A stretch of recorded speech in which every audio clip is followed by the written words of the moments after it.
వాక్యాన్ని చదువుకుంటూ వాక్యాలు వింటాం. ఎందుకు ఉపయోగం ఏంటి? పాట పాడావు, ఓకే వెరీ గుడ్ మంచిది.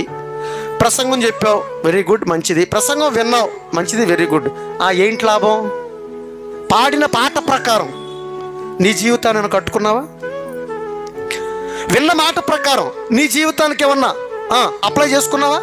లేదు. పోనీ అమ్మో ఇలాంటి మాటలు ఇప్పుడు జాగ్రత్త, నా జీవితాన్ని అమ్మో నా కుటుంబాన్ని భద్రం చేసుకోవాలి జాగ్రత్త నీకుందా? ఎందుకు ఉంటుందని జాగ్రత్త చెప్పండి.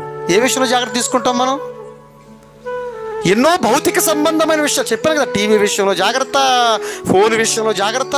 ఏమంటే తలకైనా మంకీ క్యాప్ పెట్టుకోరు కానండి, సెల్ ఫోన్కి మాత్రం పౌచ్ లేని సెల్ ఫోన్ చూపించండి ఇక్కడ నాది ఎవరిదన్నా. పైన గ్లాస్ లేని సెల్ ఫోన్ అమ్మో ఎంత జాగ్రత్త. చేతుకున్న జాగ్రత్త. యవనస్తులండి వాళ్ళ, యవనస్తులు లాయలు బండి అలా లేపుతాడు. ఇలా లేపుతాడు. సెల్ ఫోన్ కానీ జాగ్రత్తలు పెట్టావు కదా, మరి హెల్మెట్ పెట్టుకుని నడుపుతున్నావా? హెల్మెట్ పెట్టుకోరు. సీట్ బెల్ట్ పెట్టుకుంటారా? సీట్ బెల్ట్ పెట్టుకోరు. మళ్ళీ అవన్నీ పెట్టకపోగా మళ్ళీ ఫీట్స్.